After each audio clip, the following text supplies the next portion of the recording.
Hello everyone, welcome back to ಮೆಕ್ಟಿಪ್ channel. ನಾನು ನಿಮ್ಮ ಸಾಗರ್. ಇವತ್ತಿನ ಟಾಪಿಕ್ ಬಂದುಬಿಟ್ಟು ಕ್ಯೂ ಡೇಟಾ ಸ್ಟ್ರಕ್ಚರ್ ಅಂತ. ಸೊ ಇಲ್ಲಿ ಕ್ಯೂ ಡೇಟಾ ಸ್ಟ್ರಕ್ಚರ್ ಅಂತ ಏನು ಅಂತ ಡಿಸ್ಕಸ್ ಮಾಡಲಿಕ್ಕೆ ಹೋಗ್ತಾ ಇದ್ದೀನಿ. ಸೊ ಇಲ್ಲಿ ನೀವು ನೋಡ್ಬೋದು, in this chapter we are going to discuss about introduction to queue and operations on queue and implementations of queue and introduction to deque ಅಂದರೆ ಡಬಲ್ ಎಂಡೆಡ್ ಕ್ಯೂ ಅಂತ ಕರೀತಾರೆ. ಅದಾದ ನಂತರ ಇಂಪ್ಲಿಮೆಂಟೇಷನ್ ಆಫ್ ಡೆಕ್ ಬಗ್ಗೆ. Okay, let us discuss about one by one. Here what is Q? What is Q ಅಂತ ಅಂದರೆ, in last class we already discussed stack ಅಂತ ಅಂದರೆ ಏನು. It is A linear data structure. So ಇಲ್ಲಿ ಕೂಡ Q is a linear data structure. So that operates on first in first out ಅಂದರೆ FIFO ಅಂತ ಕರೀತಾರೆ. ಸೊ ಲಾಸ್ಟ್ ಕ್ಲಾಸಲ್ಲಿ ನಾವು ಸ್ಟ್ಯಾಕ್ ಬಗ್ಗೆ ಡಿಸ್ಕಸ್ ಮಾಡಿದ್ವಲ್ಲ, ಅದು ಲಿಫೋ ಅಂದರೆ last in first out. But ಇಲ್ಲಿ ಕ್ಯೂ ಬಂದುಬಿಟ್ಟು ಫಸ್ಟ್ ಇನ್ ಫಸ್ಟ್ ಔಟ್ ಅನ್ನೋ ಒಂದು ಪ್ರಿನ್ಸಿಪಲ್ ಬೇಸ್ ಮೇಲೆ ವರ್ಕ್ ಆಗುತ್ತೆ. ಇಟ್ ಮೀನ್ಸ್ ಇದರಲ್ಲಿ ಏನಾಗುತ್ತೆ ಅಂತಂದರೆ, ಫಸ್ಟ್ ಎಲಿಮೆಂಟ್ ಏನು ಆ್ಯಡ್ ಮಾಡಿರ್ತೀವಲ್ಲ in that queue, so that will be the first one to be removed. ಅಂದರೆ ಫಸ್ಟ್ ಯಾರು ಬಂದಿರ್ತಾರೋ ಅವರೇ ಫಸ್ಟ್ ಸರ್ವ್ ಪರ್ಸನ್ ಅಂತ ಕರೀತಾರೆ. ಸೊ ಇಲ್ಲಿ ನೀವು ಒಂದು ಎಕ್ಸಾಂಪಲ್ ಕೂಡ ನೋಡ್ಕೋಬೋದು. In a ticket checker, in ticket counter, ಇಲ್ಲಿ first to get and leave ಅಂತ ಇದೆ. ಇದು ಯಾವ ಪರ್ಸನ್ ಫಸ್ಟ್ ಬರ್ತಾನೋ is the first one to out from that queue. So ಇದು ಒಂದು ಸಿಂಪಲ್ ಎಕ್ಸಾಂಪಲ್. ಇದಾದ ನಂತರ ನೆಕ್ಸ್ಟ್ ಬಂದರೆ ನಾವು some real life applications of ಕ್ಯೂನ ನೋಡ್ಬೋದು. What are the real life applications? So ಇನ್ನು ಟಿಕೆಟ್ ಕೌಂಟರ್ಸ್ ಆಗಿರ್ಬೋದು, ಮೂವಿ ಥಿಯೇಟರ್ಸ್ ಆಗಿರ್ಬೋದು, railway stations.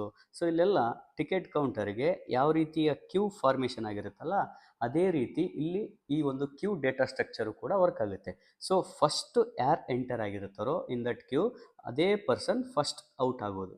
So means first in first out ಅಂತ ಈ ಒಂದು ಪ್ರಿನ್ಸಿಪಲ್ ವರ್ಕ್ ಆಗ್ತಾ ಇದೆ ಇಲ್ಲಿ ಕೂಡ. ಓಕೆ, ಸೊ ಅದಾದ ನಂತರ ಇನ್ನು ಕಾಲ್ ಸೆಂಟರ್ಸಲ್ಲಿ ಏನಾಗುತ್ತೆ ಅಂತ ಅಂದರೆ, customer service it is based on the request. So ಅವ್ರು ಯಾವಾಗ ರಿಕ್ವೆಸ್ಟ್ ಮಾಡಿದ್ದಾರೆ, ಮೀನ್ಸ್ ಒಬ್ಬ ಪರ್ಸನ್ ಆಲ್ರೆಡಿ ರಿಕ್ವೆಸ್ಟ್ ಕಳಿಸಿದ್ದಾನೆ ಅಂತಂದರೆ ಅವನಿಗೆ ಫಸ್ಟ್ ಸರ್ವ್ ಆಗುತ್ತೆ. ಅದಾದ ನಂತರ ಸೆಕೆಂಡ್ ಪರ್ಸನ್, ಅದಾದ ನಂತರ ಥರ್ಡ್ ಪರ್ಸನ್. ಅದೇ ರೀತಿ ಈ ಕಾಲ್ ಸೆಂಟರ್ಸಲ್ಲಿ ಕೂಡ ಈ ಒಂದು queue data structure principle work ಆಗುತ್ತೆ. ಆ್ಯಂಡ್ ನೆಕ್ಸ್ಟ್ ಬಂದುಬಿಟ್ಟು ಟ್ರಾಫಿಕ್ ಫ್ಲೋ. ಈ ಟ್ರಾಫಿಕ್ ಫ್ಲೋ ಅಲ್ಲಿ for example you take in a single lane one way road, vehicle that entered first will exit first. And also in the following concept, this works on the principle of what? FIFO. Okay, ಇನ್ನು toll tax ಬೂತಲ್ಲಿ ನೀವು ನೋಡ್ಬೋದು, ಯಾರು first toll ಬೂತಲ್ಲಿ ನಿಂದಿರ್ತಾರೋ ಅವರು first out ಆಗೋ ಒಂದು person ಆಗಿರ್ತಾರೆ. Okay, these are the some real life applications. ಇವು ಕೂಡ ನಮಗೆ ಒಂದು 2 ಮಾರ್ಕ್ಸ್ ಕೇಳೋ ಕ್ವಶನ್ಸು ಕೂಡ ಆಗಿದೆ. ಓಕೆ, ನೆಕ್ಸ್ಟ್ ಅಂತ ಬಂದರೆ, this one is the important topic. So application of Q in programming. ಈ ಪ್ರೋಗ್ರಾಮಿಂಗ್ ಅಪ್ಲಿಕೇಶನ್ಸ್ನ ನಿಮಗೆ ಎಕ್ಸಾಮಲ್ಲಿ 5 ಮಾರ್ಕ್ಸಿಗೆ ಕೇಳ್ತಾರೆ. ಸೊ ಅದರಲ್ಲಿ ಫಸ್ಟ್ ಬಂದುಬಿಟ್ಟು ಟಾಸ್ಕ್ ಶೆಡ್ಯೂಲಿಂಗ್. ಇನ್ ಟಾಸ್ಕ್ ಶೆಡ್ಯೂಲಿಂಗ್ ಅಂತ ಅಂದರೆ ಏನು? So based on the priority ಅಂದರೆ ನನ್ನ ಇಷ್ಟದ ಪ್ರಕಾರ ನಾನು ಮಾಡ್ತಕ್ಕಂಥ ಟಾಸ್ಕ್ನ ಅರೇಂಜ್ ಮಾಡ್ಕೊಳ್ಳೋದು, ಅಂದರೆ ಆರ್ಡರ್ ವೈಸ್ನ ಪ್ಲೇಸ್ ಮಾಡೋದು. ಸೊ ಅದಕ್ಕೆ ನಾವು ಟಾಸ್ಕ್ ಶೆಡ್ಯೂಲಿಂಗ್ ಅಂತ ಕರಿತೀವಿ. So in this queue can be use to schedule task based on priority or the order in which they were received ಅಂತ. So based on the priority base ಮೇಲೆ ನಾವು ಟಾಸ್ಕ್ನ schedule ಮಾಡ್ತೀವಿ. Schedule ಅಂದರೆ as per the time basis we are going to do the task. And second ಒಂದು ಬಂದುಬಿಟ್ಟು resource allocation ಅಂತ ಕರೀತಾನೆ. Resource allocation ಅಂತ ಅಂದರೆ it is nothing but queue can be use to manage allocate resources. In computer systems, we are going to allocate some resources like printers ಆಗಿರ್ಬೋದು, scanners ಆಗಿರ್ಬೋದು. So ಇವಕ್ಕೆ ನಾವು based on the Q ಮೇಲೆ perform ಮಾಡಲಿಕ್ಕೆ, ಅಂದರೆ FIFO principle ಈ ಒಂದು resource allocations ಮೇಲೆ ವರ್ಕ್ ಆಗುತ್ತೆ. ಅಂದರೆ ಫಸ್ಟ್ ಇನ್ ಫಸ್ಟ್ ಔಟ್, ಯಾವ ಫಸ್ಟ್ ರಿಕ್ವೆಸ್ಟ್ ಬಂದಿರುತ್ತೋ ಆ ರಿಕ್ವೆಸ್ಟು ಫಸ್ಟ್ ಸರ್ವ್ ಆಗುತ್ತೆ. ಅದೇ ರೀತಿಯಾಗಿ ಇನ್ನು ಬ್ಯಾಚ್ ಪ್ರೊಸೆಸಿಂಗ್ ಅಂತ ಅಂದರೆ, queue can be used handle batch processing jobs.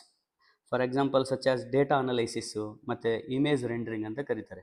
ಈಗ ಡೇಟಾ ಅನಲೈಸಿಸ್ ಅಂತ ಅಂದರೆ, we are going to analyse, first we are going to define the data, and first after that we are going to what is that data. So like that we are going to prepare ಒಂದು ಸ್ಟೆಪ್ನ. ಅದೇ ಥರ batch ಪ್ರೊಸೆಸಿಂಗಲ್ಲಿ ಈ ಎರಡು examples queue principle base ಮೇಲೆ work ಆಗ್ತವೆ. ಇನ್ನು ಇಮೇಜ್ ರೆಂಡರಿಂಗ್ ಅಂತ ಅಂದರೆ, this is the group of task ಅಂದರೆ ಒಂದು ಇಮೇಜ್ನ ಎಡಿಟ್ ಮಾಡ್ತಾ ಇದೀವಿ ಅಂತ ಅಂದರೆ ಅದರಲ್ಲಿ ಕಲರಿಂಗ್ ಆಗಿರ್ಬೋದು ಆ್ಯಂಡ್ ಎಡಿಟಿಂಗ್ ಆಗಿರ್ಬೋದು and read and some operations like extra quality ಕೊಡೋದಾಗಿರ್ಬೋದು, ಇವೆಲ್ಲವೂ ಏನು ಗ್ರೂಪ್ ಆಫ್ ಟಾಸ್ಕ್ ಅಲ್ಲ, ಇವನ್ನ ನಾವು ಈ ಒಂದು ಫಸ್ಟ್ ಇನ್ ಫಸ್ಟ್ ಔಟ್ ಅಂದರೆ ಕ್ಯೂ ಪ್ರಿನ್ಸಿಪಲ್ ಬೇಸ್ ಮೇಲೆ ಸೆಂಡ್ ಮಾಡ್ತೀವಿ. ಫಾರ್ ಎಕ್ಸಾಂಪಲ್ ಇಮೇಜ್ ರೆಂಡರಿಂಗ್ ಮತ್ತು ಡೇಟಾ ಅನಾಲಿಸಿಸಲ್ಲಿ. And one more is message buffering. Message buffering means queue can be use to buffer message in communication systems. In communication ಸಿಸ್ಟಮ್ಸಲ್ಲಿ ಈ such as messages queues ಇರ್ತವೆ. For example when I am going to send one ಮೆಸೇಜ್ನ first ಅದು reach ಆಗುತ್ತೆ, after that second one going to B reach to that person. ಅಂದರೆ ರಿಸಿಪಿಯೆಂಟ್ಗೆ as per the queue base ಮೇಲೆ message ಅಂದರೆ communication systems reach ಆಗುತ್ತೆ. ಅದಾದಮೇಲೆ ಇನ್ನು operating systems. So operating system ಯಾವ ಬೇಸ್ ಮೇಲೆ ಪರ್ಫಾರ್ಮ್ ಆಗುತ್ತೆ ಅಂದರೆ on the basis of queue also. ಯಾವ ಥರ? ಬೇಸ್ಡ್ ಆನ್ ದ ರಿಕ್ವೆಸ್ಟ್, ಅಂದರೆ ಪ್ರೊಸೆಸಿಂಗ್ ಆಗಿರ್ಬೋದು and giving the printing. So ಇವೆಲ್ಲವು ಕ್ಯೂ ಬೇಸ್ ಮೇಲೇ ವರ್ಕ್ ಆಗ್ತವೆ. ಅದಾದಮೇಲೆ ಪ್ರಿಂಟರ್ ಕ್ಯೂ. ಸೊ ಇಲ್ಲಿ ಪ್ರಿಂಟರ್ ಕ್ಯೂ ಅಂತ ಅಂದರೆ ಆಲ್ರೆಡಿ ನೀವು ಆಪ್ರೇಟಿಂಗ್ ಸಿಸ್ಟಮ್ಸು ಮತ್ತು ರಿಸೋರ್ಸ್ ಅಲೋಕೇಶನಲ್ಲಿ ನಾನು ಡಿಸ್ಕಸ್ ಮಾಡಿದೆ. ಸೊ ಪ್ರಿಂಟರ್ ಕ್ಯೂ ಯಾವ ಥರ ವರ್ಕ್ ಆಗುತ್ತೆ ಅಂತ ಅಂದರೆ, so assume multiple of users send print copy. ಇನ್ನು ಯಾವಾಗ ಮಲ್ಟಿಪಲ್ ಯೂಸರ್ಸು ಒಂದು request for a printer, then all the request are kept in a Q.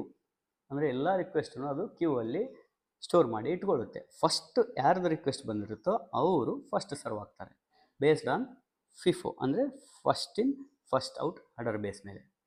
ಅದಾದ ನಂತರ ವೆಬ್ ಸರ್ವರ್. ವೆಬ್ ಸರ್ವರಲ್ಲಿ it is also works on the base of FIFO, first in first out. ಅಂದರೆ based on the client request, ಯಾರ್ದು client request first ಬಂದಿರುತ್ತೋ ಆ base ಮೇಲೆ ನಮಗೆ service provide ಆಗುತ್ತೆ. So these are the some applications of queue in programming. And next topic ಬಂದ್ಬಿಟ್ಟು operations on Q.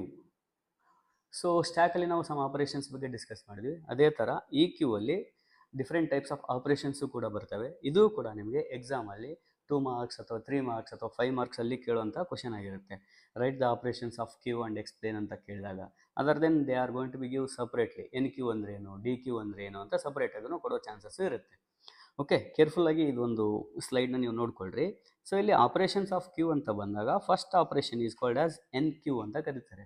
N Q ಅಂತ ಅಂದರೆ ಈಗ ಹೆಂಗೆ ಪುಷ್ ಇನ್ ಸ್ಟ್ಯಾಕಲ್ಲಿ ನಾವು we are going to add one ಎಲಿಮೆಂಟ್ನ, ಪುಷಲ್ಲಿ ಎಕ್ಸ್ಟ್ರಾ ಎಲಿಮೆಂಟ್ನ ಆ್ಯಡ್ ಮಾಡಬೇಕು ಅಂತಂದರೆ ಪುಷ್ ಯೂಸ್ ಮಾಡಿದ್ವಿ. ಅದೇ ಥರ it is the process of adding an element to the rear end. ಇದನ್ನೊಂದು ನೆನಪಿಟ್ಕೊಳ್ರಿ, ಅಂದರೆ ಬ್ಯಾಕ್ ಎಂಡ್ ಅಂತ ಕರೀತಾರೆ ಇನ್ ಎ ಕ್ಯೂ. ಕ್ಯೂ ಅಲ್ಲಿ ಒಂದು ಹೊಸ ಎಲಿಮೆಂಟ್ನ ಆ್ಯಡ್ ಮಾಡೋದಕ್ಕೆ ನಾವು ಎನ್ ಕ್ಯೂ ಅಂತ ಕರಿತೀವಿ. ಫಾರ್ ಎಕ್ಸಾಂಪಲ್ ಇಲ್ಲೊಂದು ಡೇಟಾ ಸ್ಟ್ರಕ್ಚರ್ ಇದೆ ಕ್ಯೂದು. ಸೊ ಇಲ್ಲಿ ನೀವು ನೋಡ್ಬೋದು this one is the front ಅಥವಾ ಇದನ್ನು ಹೆಡ್ ಅಂತಲೂ ಕರೀತಾರೆ. ಅದಾದಮೇಲೆ ರಿಯರ್ಗೆ ನಾವು ಇಲ್ಲಿ ಬ್ಯಾಕ್ ಅಥವಾ ಟೇಲ್ ಅಥವಾ ರಿಯರ್ ಅಂತ ಕರಿತೀವಿ, ಬ್ಯಾಕ್ ಸೈಡ್ಗೆ. ಸೊ ಈ ಕ್ಯೂ ಡೇಟಾ ಸ್ಟ್ರಕ್ಚರ್ಸಲ್ಲಿ ಏನಾಗುತ್ತೆ ಅಂತ ಅಂದರೆ adding an element is going to be from the rear end. ಈ ಸೈಡಿಂದ elements are going to be added, ಅಂದರೆ ಬ್ಯಾಕ್ ಅಥವಾ ಟೇಲ್ ಅಥವಾ ರಿಯರ್ ಎಂಡಿಂದ. ಅದಕ್ಕೆ ನಾವು ಎನ್ ಕ್ಯೂ ಅಂತ ಕರಿತೀವಿ.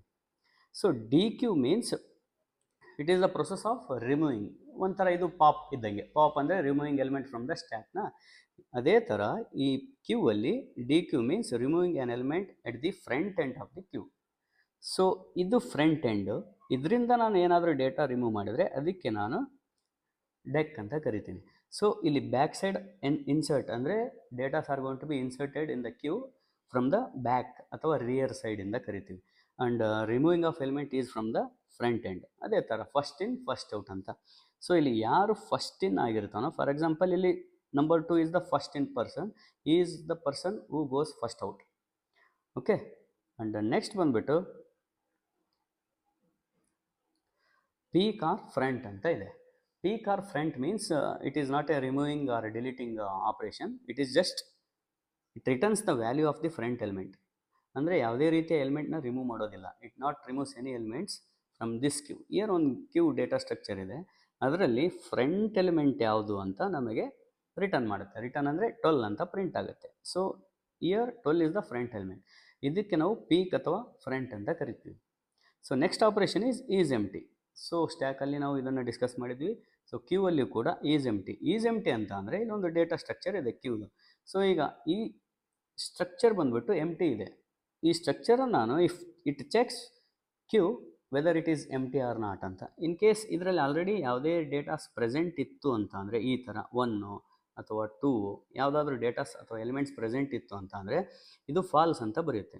ಸೊ ಇವಾಗ ಎಟ್ ಪ್ರೆಸೆಂಟ್ ಏನಿದೆ ಡೇಟಾಸ್ ನಮಗೆ ಯಾವುದೇ ರೀತಿಯ ಡೇಟಾಸ್ ಅದರಲ್ಲಿ ಇಲ್ಲ, ಅದಕ್ಕೆ ನಮಗೆ ಟ್ರೂ ಅಂತ ಬರೆಯುತ್ತೆ. It means is empty means it checks whether the queue is empty or not. Empty ಇದ್ದರೆ ನಮಗೆ ಟ್ರೂ ಅಂತ ಬರುತ್ತೆ ಇಲ್ಲಿ. Okay, it returns true, other then it returns false. ಅದೇ ರೀತಿಗೆ ಈಸ್ ಫುಲ್ ಅಂದರೆ it checks whether the queue is full or not. So full ಆಗಿದ್ದರೆ it tell us it is true ಅಂತ. ಆ್ಯಂಡ್ ನೆಕ್ಸ್ಟ್ ಆಪರೇಷನ್ ಬಂದ್ಬಿಟ್ಟು is size ಅಂತ ಅಂದರೆ it returns the number of elements in the queue. So ಇಲ್ಲಿ ನೀವು ನೋಡ್ಬೋದು first, second, third, fourth, fifth ಅಂದರೆ total ಆಗಿ ಇಲ್ಲಿ 5 ಎಲಿಮೆಂಟ್ಸ್ ಇದ್ದಾವೆ. ಸೊ ಈ length of that queue is 5, ಇದನ್ನು ನಮಗೆ ಡಿಸ್ಪ್ಲೇ ಮಾಡುತ್ತೆ. 5 ಅಂದರೆ is size means it is use to return the length of the queue. Okay, and next ಬಂದರೆ ಇಂಪ್ಲಿಮೆಂಟೇಷನ್ಗೆ ಬರ್ತೀವಿ. Implementation of queue in Python. So ಯಾವ ಥರ ನಾವು ಒಂದು ಡೇಟಾ ಸ್ಟ್ರಕ್ಚರ್ ಅಂದರೆ ಕ್ಯೂ ಡೇಟಾ ಸ್ಟ್ರಕ್ಚರ್ನ ಇಂಪ್ಲಿಮೆಂಟ್ ಮಾಡ್ಬೋದು. ಸೊ ಅದರಲ್ಲಿ ಸಾಕಷ್ಟು ಸ್ಟೆಪ್ಸು ಕೂಡ ನಾನು ಎಕ್ಸ್ಪ್ಲೇನ್ ಮಾಡ್ತಾ ಇದ್ದೀನಿ. First one, you create an empty ಕ್ಯೂನ ಕ್ರಿಯೇಟ್ ಮಾಡಬೇಕು. ಅದ್ರ ನೇಮ್ ಬಂದುಬಿಟ್ಟು ಮೈ ಕ್ಯೂ ಅಂತ ಕೊಡಿ. Okay, by default you can give it any name. ಇಲ್ಲಿ ನಾನು ಮೈ ಕ್ಯೂ ಅಂತ ಯೂಸ್ ಮಾಡಿಕೊಂಡು ಸೊ ಎಂಟಿ ಲಿಸ್ಟ್ನ ಯೂಸ್ ಮಾಡ್ತಾ ಇದ್ದೀನಿ ಇಲ್ಲಿ. ಅಂದರೆ initially the queue is empty, ಯಾವುದೇ ರೀತಿಯ ಎಲಿಮೆಂಟ್ಸು ಇರೋದಿಲ್ಲ. List of the queue is 0. ಸೈಜ್ನ ಚೆಕ್ ಮಾಡಿದರೆ ಅದು 0 ಅಂತಲೇ ರಿಟರ್ನ್ ಮಾಡುತ್ತೆ. ಅದಾದಮೇಲೆ my queue equal to list, this is the first step. Okay, this is the first step in the implementation. ಸೆಕೆಂಡಲ್ಲಿ ಬಂದಾಗ ಎನ್ ಕ್ಯೂ ಆಪರೇಷನ್. ನಾನು ಆಲ್ರೆಡಿ ಹೇಳಿದೆ, enqueue means adding element from the rear end of the queue. ಅಂದರೆ back ಸೈಡಿಂದ ಎಲಿಮೆಂಟ್ಸ್ನ add ಮಾಡೋದಕ್ಕೆ enqueue ಅಂತ ಕರೀತಾರೆ. ಸೊ ಆ ಎನ್ ಕ್ಯೂನ ಯಾವ ಥರ ಮಾಡಬೇಕು? Using user definition function. Def means user definition function. Enqueue operations we are going to do ಯಾವುದರಲ್ಲಿ? ಮೈ ಕ್ಯೂ ಅನ್ನೋ ಒಂದು ಡೇಟಾ ಸ್ಟ್ರಕ್ಚರಲ್ಲಿ. So this is the my queue data structure. In that I am going to add one element. Name of the element is taken as a element ಅಷ್ಟೇ. So my queue dot append element. ಇಲ್ಲಿ ಅಪೆಂಡ್ನ ಎದಕ್ಕೆ use ಮಾಡ್ತಾರೆ ಅಂತ ಅಂದರೆ, so ನಾನು ಈಗಾಗಲೇ ಹೇಳಿದೆ, ಬ್ಯಾಕ್ ಸೈಡ್ ಅಥವಾ ಎಂಡಲ್ಲಿ ನಾವು ಏನಾದರೂ ಎಲಿಮೆಂಟ್ಸ್ನ ಆ್ಯಡ್ ಮಾಡಬೇಕು ಅಂತ ಅಂದರೆ ಈ ಅಪೆಂಡ್ ಇನ್ಬಿಲ್ಟ್ ಮೆಥಡ್ನ ಯೂಸ್ ಮಾಡಬೇಕಾಗುತ್ತೆ. Next function name is empty is means checking whether the queue is empty or not ಅಂತ. So here user definition is empty my queue ನಾನು ಕೊಟ್ಟಿರ್ತಕ್ಕಂಥ ನೇಮ್. ಇಲ್ಲಿ ನಾನು ಏನು ಮಾಡ್ತೀನಿ, length of my queue is equal to 0. If length of my queue is equal to 0 then it returns true, other then it returns false ಅಂತ. Meaning ಏನಪ್ಪ ಅಂತ ಅಂದರೆ, ಈಗ ಇಲ್ಲಿ ನೀವು ಡೇಟಾ ಸ್ಟ್ರಕ್ಚರನ್ನು ನೋಡ್ಬೋದು, ಒಂದು ಕ್ಯೂ ಇದೆ, ಇಲ್ಲಿ ಯಾವುದೇ ರೀತಿಯ ಎಲಿಮೆಂಟ್ಸ್ ಪ್ರೆಸೆಂಟ್ ಇಲ್ಲ. ಸೊ ಈ ಪ್ರೆಸೆಂಟ್ ಇಲ್ಲ ಅಂತ ಅಂದಾಗ ನಾನು ಲೆಂತ್ನ ಚೆಕ್ ಮಾಡಿದರೆ ಇಟ್ ಈಸ್ ಈಕ್ವಲ್ ಟು 0 ಇದೆ. 0 means there is no elements. In case ಯಾವುದಾದ್ರೂ ಎಲಿಮೆಂಟ್ಸ್ ಇದ್ದರೆ it returns the length of that elements. So hence my queue is presently is empty ಅಂತ ಮೀನ್ಸ್ ಇಟ್ ರಿಟರ್ನ್ಸ್ ಟ್ರೂ ಅಂತ. Next ಬಂದ್ಬಿಟ್ಟು the function name is deque ಅಂದರೆ delete an element from the front of the queue. So ಇಲ್ಲಿ front of the queue ಅಂತ ಅಂದಾಗ ನೀವು ಸ್ವಲ್ಪ ಕೇರ್ಫುಲ್ಲಾಗಿ ನೋಡ್ಕೋಬೇಕಾಗುತ್ತೆ. User definition deque my queue ಅಲ್ಲಿ ನಾನು ಡಿಲೀಟ್ ಮಾಡಲಿಕ್ಕೆ ಹೋಗ್ತಾ ಇದ್ದೀನಿ. ಡಿಲೀಟ್ ಮೀನ್ಸ್ ಫ್ರಂಟ್ ಎಲಿಮೆಂಟ್ನ. If not is empty my queue ಅಂದರೆ ಮೈ ಕ್ಯೂ ಏನಾದರೂ ಎಂಟಿ ಇರಲಿಲ್ಲ ಅಂತ ಅಂದರೆ means it has some datas ಅದರಲ್ಲಿ ಪ್ರೆಸೆಂಟ್ ಇದ್ದಾವೆ, ಅವಾಗ ಮಾತ್ರ ನಾವು ಈ ಒಂದು ಡೆಕ್ ಆಪರೇಷನ್ನ ಮಾಡಲಿಕ್ಕೆ ಸಾಧ್ಯ. So return my queue dot pop 0 ಅಂತ ಬರೆದಿದ್ದಾರೆ. 0 ಮೀನ್ಸ್ ಇಲ್ಲಿ ಎಲಿಮೆಂಟ್ಸ್ನ ನೋಡ್ಬೋದು 1 2 3 ಆ್ಯಂಡ್ 4. ಸೊ ಒಂದು ಪೊಸಿಷನ್ ಬಂದುಬಿಟ್ಟು ಇಂಡೆಕ್ಸ್ ವ್ಯಾಲ್ಯೂ ಬಂದುಬಿಟ್ಟು 0. As per the definition element from the front ಅಂತ ಇದೆ. ಇಲ್ಲಿ ಫ್ರಂಟ್ ಎಲಿಮೆಂಟು 1, ಅದರದ್ದು ಇಂಡೆಕ್ಸ್ ವ್ಯಾಲ್ಯೂ 0. ಸೊ ಇಲ್ಲಿ ನಾನು 0 ಕೊಡಲಿಲ್ಲ ಅಂತ ಅಂದರೆ ಎಂಟಿ ಬಿಟ್ಟರೆ it removes the last element. So ಅದಕ್ಕೆ 0 ಕೊಟ್ಟಾಗ it removes the front element. So next operation size ಅಂತ ಅಂದರೆ it checks the length of the my queue. So ಇದರಲ್ಲಿ for example 1 2 3 1 2 and 3. So length of this queue is 3, not 2. 2 is the position of the number 3, but length of this queue is 3. It returns what? Def size my queue return length of queue ಅಂದರೆ 3 ಅಂತ print ಮಾಡುತ್ತೆ. Next ಬಂದುಬಿಟ್ಟು peek operation. It simply read but not delete the element from the front end of the queue. ಯಾವುದೇ ರೀತಿಯ ಎಲಿಮೆಂಟ್ಸ್ನ ಇದು remove ಮಾಡೋದಿಲ್ಲ, it just read ಮಾಡುತ್ತೆ ಈ ಒಂದು ಕ್ಯೂ ಅಲ್ಲಿರ್ತಕ್ಕಂಥ ಡೇಟಾಸ್ನ. ಅದು ಫ್ರಂಟ್ ಎಲಿಮೆಂಟ್ ಆಗಿರುತ್ತೆ. ಸೊ ಫ್ರಂಟ್ ಎಲಿಮೆಂಟ್ ಅಂದರೆ 0 index. Okay, def peek my queue, ಈ ಮೈ ಕ್ಯೂ ಅಲ್ಲಿ ಈಸ್ ಎಂಟಿನ ಮತ್ತೆ ಚೆಕ್ ಮಾಡಿದರೆ, if is empty my queue print queue is empty. In case ಏನಾದರೂ ಅದರಲ್ಲಿ ಎಲಿಮೆಂಟ್ಸ್ ಇರಲಿಲ್ಲ ಅಂತ ಅಂದರೆ it prints queue is empty. Other then else return my queue index value is 0. 0 means it returns what value 1 ಅಂತ print ಮಾಡುತ್ತೆ. 1 ಅಂತ ಅಂದರೆ ಈ ಪೊಸಿಷನ್ ಅಂದರೆ ಇಂಡೆಕ್ಸ್ ವ್ಯಾಲ್ಯೂ 0ದಲ್ಲಿ ಯಾವುದು ಪ್ರೆಸೆಂಟ್ ಇರುತ್ತೋ ಅದನ್ನು ನಮಗೆ ಪ್ರಿಂಟ್ ಮಾಡುತ್ತೆ. ಓಕೆ, ನೆಕ್ಸ್ಟ್ ಬಂದ್ಬಿಟ್ಟು ನೆಕ್ಸ್ಟ್ ಪಾರ್ಟಲ್ಲಿ ಡೆಕ್ ಅಂದರೆ ಡಬಲ್ ಎಂಡೆಡ್ ಕ್ಯೂನ ನಾನು ಎಕ್ಸ್ಪ್ಲೇನ್ ಮಾಡಲಿಕ್ಕೆ ಹೋಗ್ತಾ ಇದ್ದೀನಿ. Thank you.